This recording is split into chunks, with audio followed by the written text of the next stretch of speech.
Hello everyone, কি খবর? কেমন আছেন সবাই? আশা করি সবাই ভালো আছেন। তো প্রতিদিনের মতো আবার একটা নতুন ভিডিও নিয়ে হাজির হলাম। তো আজকে রান্না করছি ইলিশ মাছ, আমার ভীষণ পছন্দের। তো হাজব্যান্ড বাজার থেকে এই তো আজকে হাটের দিন ইলিশ মাছ পাঠিয়ে দিয়েছে। তো মাছগুলো বের করে নিচ্ছি আর এই মাছটা এবারে কেটে নেব। তো পুরো এক মাস ছিল নিরামিষ, তো অতটা মাছ মাংস খাওয়া হয় নাই। তাই আজকে ইলিশ মাছ পাঠালো অনেকদিন পর, আর আমার ইলিশ মাছ তো অনেক পছন্দ। তো আমি এবারে মাছগুলো কেটে নিচ্ছি। তো মাছগুলো কেটে ধুয়ে আমি রান্নায় চলে যাব। মাছ মাংস কাটা আমার ভীষণ অপছন্দ, তো আমি আগেই বলেছি, তবু একা মানুষ, আমার সমস্ত কাজই একা হাতে করতে হয়। তো মাছগুলো কেটে নিচ্ছি, আর মাছগুলো কাটতে আমার কীরকম বিড়বিড় করছে, অনেকটাই হাতে গন্ধ লেগে থাকে অনেক সময় পর্যন্ত। আর ইলিশ মাছে তো অনেক সময় পর্যন্ত গন্ধ থেকে যায় হাতে, তবুও মাছটা আমার প্রিয়, তো অতটা মনে হচ্ছে না।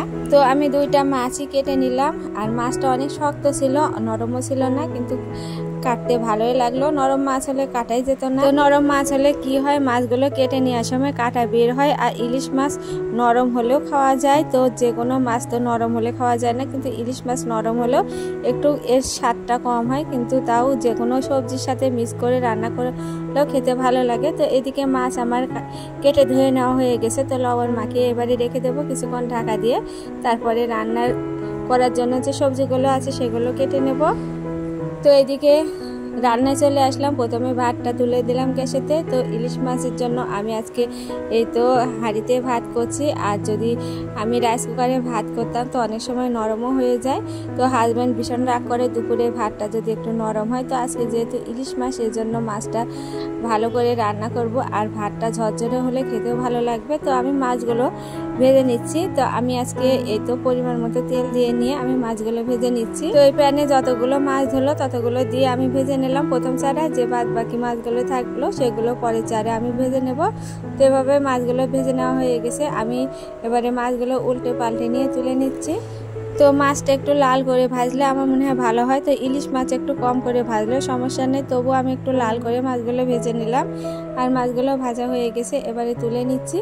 আর মাছ ভাজার তেলটা আমার ভীষণ পছন্দ, তো ছেলে মেয়েরাও পছন্দ করে, তো ওদের জন্য একটু মাছ ভাজার তেল তুলে রাখবো। আর আমি তো মাছ ভাজার তেলও আমি অনেকটা পছন্দ করি। আর ভাতের সাথে একটু লবণ দিয়ে এই মাছের তেল খেতে অনেকটা ভালো লাগে।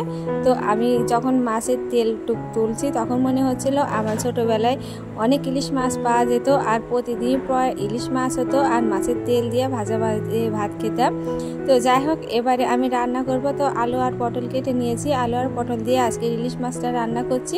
তো পটলগুলো আগে ভেজে নিলাম। তো একটু লবণ আর হলুদ দিয়ে পটলগুলো ভাজা হয়ে গেছে। এবারে আমি দিয়ে দিলাম আলু। তো আলু দিয়ে একটু লবণ হলুদ দিয়ে আমি ভালো করে ভেজে নেব, একটু লাল করে। মাছের ঝোলের আলু আর পটলটা যত ভালো করে ভাজা হবে ঝোলের টেস্টটা ভালো হবে। তো আলুটা আমি ভালো করে লাল করে নরম করে ভেজে নেব, তাহলে ঝোলের মধ্যে অতটা ফুটতে সময় লাগবে না।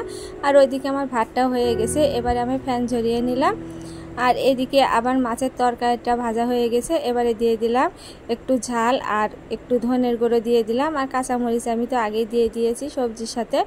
তো এবারে নেড়ে চেড়ে নিয়ে আমি পরিমাণ মতো জল দিয়ে দিচ্ছি। ইলিশ মাছের ঝোল করার জন্য খুব একটা কম জল দিলেও হয় না, মানে বেশি ঝোল দিলেও ঝোলটা খেতেও ভালো লাগে। তো আমি পরিমাণ মতো জল দিয়ে নিয়েছি, তো ভালো করে ফুটিয়ে নিলাম। এবারে মাছগুলো দিয়ে আমি কিছুক্ষণ নেড়ে চেড়ে ফুটিয়ে নেব। তো মাছটা আমি শুধু এমনিতে রান্না করছি, অনেক সময় পেঁয়াজ রসুন দিয়ে রান্না করলে ভালো লাগে। তো মাছের ঝোলটা আমার হয়ে গেছে, কয়েকটা চিরা কাঁচামরিচ দিয়ে দিলাম। তো আমার মাছ রান্না প্রায় শেষ। এবারে দিয়ে দেবো ভাজা জিরের গুঁড়ো, আর একটু কয়েকটা আলু একটু চিটকিয়ে ঝোলের মধ্যে দিয়ে দেবো, তাহলে ঝোলটা একটু ঘন হয়ে আসবে। তো এই দেখুন আমার মাছ রান্নাটা হয়ে গেছে, আর মাছটা অনেকটাই খেতে ভালো হয়েছিল। তো দেখে বুঝতেই পারছেন মাছের ঝোলটা কতটা সুন্দর হয়েছে। আর মাছগুলো অনেকটা শক্ত ছিল, সেজন্য ভেঙেও যায়নি। তো এবারে ওদেরকে খেতে দিয়ে দিয়েছি, আর আমিও খেতে বসে গেলাম।